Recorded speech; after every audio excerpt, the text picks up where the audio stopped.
Hey guys, welcome back. क्या आपको पता है आज 2022 में दुनिया की लार्जेस्ट इकोनॉमी पीपीपी के टर्म्स में चाइना की है अराउंड 30.18 ट्रिलियन यूएस डॉलर्स की, और अभी हाल ही में इसने यूएसए को भी ओवरटेक कर लिया है। लेकिन ऑफ कोर्स नॉमिनल जीडीपी के टर्म्स में यूएसए अभी भी नंबर 1 है। अब ये नॉमिनल जीडीपी और पीपीपी क्या है, ज्यादा टाइम लिए बिना जल्दी से जान लेते हैं ताकि वापस टॉपिक पे आ सकें, और जिन लोगों को ये ऑलरेडी पता है वो लोग ये पार्ट स्किप कर सकते हैं। Okay, so nominal GDP is the monetary value of all the goods and services produced in a given time। मतलब कि जितने भी goods और services प्रोड्यूस हुए हैं एक कंट्री में यूजुअली विद इन 1 ईयर, उसकी जो वैल्यू है या कॉस्ट है उसी को हम यहाँ पर जीडीपी कहते हैं। पीपीपी का फुल फॉर्म होता है परचेजिंग पावर पैरिटी, और इसको समझने के लिए एक एग्जाम्पल लेते हैं। लेट्स अज्यूम कि दो कंट्रीज हैं ए एंड बी, और इन दोनों की नॉमिनल जीडीपी सेम है, लेकिन कंट्री बी में महंगाई बहुत ज्यादा है और सामान की कीमत कंट्री ए के मुकाबले डबल है। तो कंट्री बी की जीडीपी पीपीपी के टर्म्स में आधी हो जाएगी as compared to country A's GDP PPP. मतलब कि अगर दोनों कंट्री सेम अमाउंट जनरेट कर रही हैं इन डॉलर्स, तो कंट्री ए कंट्री बी के मुकाबले double goods and services produce कर पाएगी, क्योंकि ए की कॉस्ट्स बी से आधी है। तो भले ही अमेरिका के पास दुनिया की सबसे बड़ी नॉमिनल जीडीपी है, लेकिन चाइना की जीडीपी पीपीपी अमेरिका से भी ज्यादा है, और इसीलिए पूरे वर्ल्ड में लार्जेस्ट इकोनॉमी चाइना की है। सिर्फ लार्जेस्ट इकोनॉमी ही नहीं, लार्जेस्ट फॉरेन एक्सचेंज रिजर्व्स भी चाइना के पास है, और इसी वजह से चाइना उन कंट्रीज को लोन देता है जिनको पैसे की जरूरत हो। चाइना इसलिए इन कंट्रीज को लोन नहीं देता क्योंकि चाइना के पास अच्छी इकोनॉमी है और वो हेल्प करना चाहता है, बल्कि इसलिए लोन देता है ताकि वो उन कंट्रीज को अपने डेट ट्रैप में फंसा सके और स्ट्रेटेजिकली उन कंट्रीज के एसेट्स पे कब्जा कर सके। आइए डिटेल में जानते हैं कि आखिर चाइना की डेट ट्रैप पॉलिसी है क्या।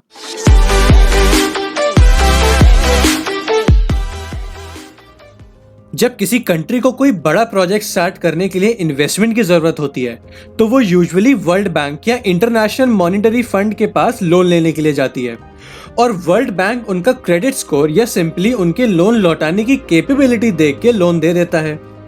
पर अगर किसी लोअर या मिडिल इनकम कंट्री को ह्यूज इन्वेस्टमेंट की जरूरत होती है और वर्ल्ड बैंक मना कर देता है, तो ऐसे में चाइना आगे आता है।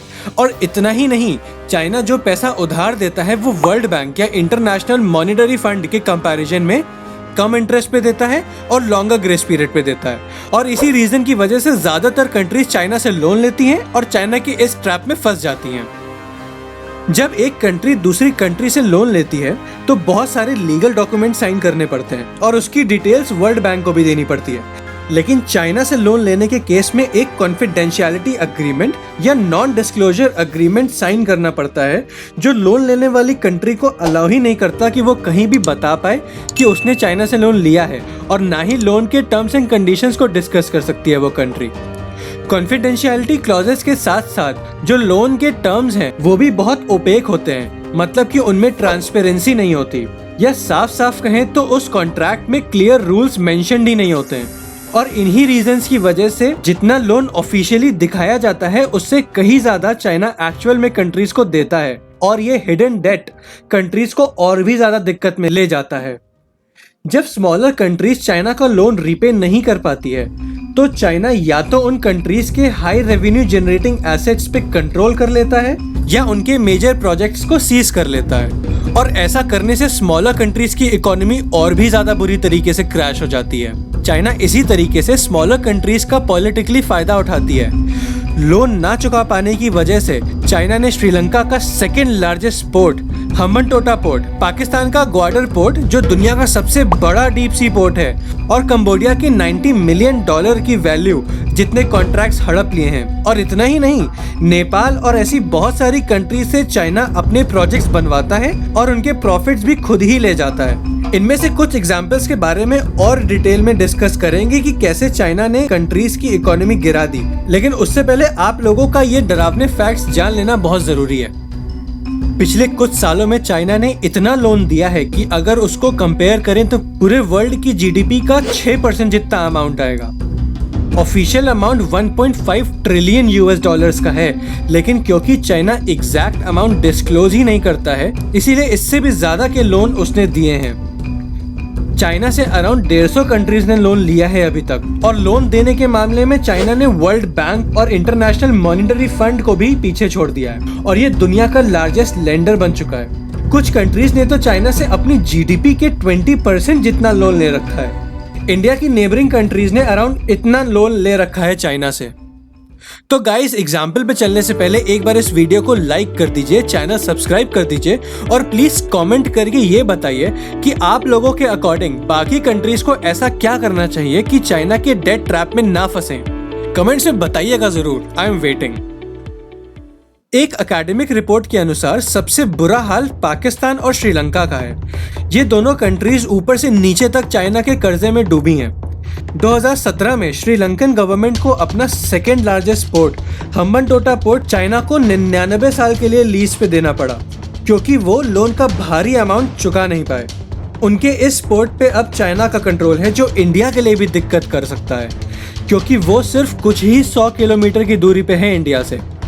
चाइना ने इस पोर्ट को अपना कमर्शियल और मिलिट्री वाटरवे बना रखा है, जो सिर्फ इंडिया ही के लिए नहीं, यूएसए और जापान के लिए भी काफी कंसर्निंग बात है।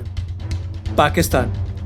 अभी जून 2022 में पाकिस्तान के ऊपर चाइना का 88 बिलियन डॉलर्स का कर्ज है, मतलब 88 अरब डॉलर्स। पैंडेमिक और यूक्रेन रशिया वॉर के चलते पाकिस्तान के पास कोई चारा ही नहीं बचा था कि वो लोन रीपे कर पाए, और उसको मजबूरन चाइना को अपनी ग्वाडर पोर्ट की ओनरशिप सौंपनी पड़ी।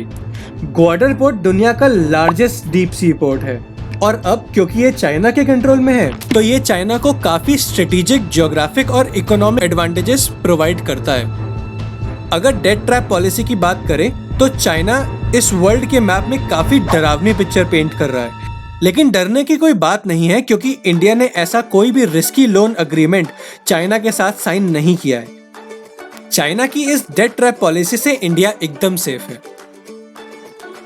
ये जो आपने अभी 7 मिनट का वीडियो देखा है, इसे बनाने के लिए मुझे 100 से भी ज़्यादा वेबसाइट से इन्फॉर्मेशन लेनी पड़ी, 70 से भी ज़्यादा रिसर्च पेपर और जर्नल से कंसल्ट करना पड़ा, 10 से भी ज़्यादा रिस्ट्रिक्टेड डॉक्यूमेंट्स का एक्सेस लेना पड़ा, और बहुत सारे न्यूज़पेपर पढ़ने पड़े, ताकि आप लोगों को कोई भी गलत इन्फॉर्मेशन ना मिले।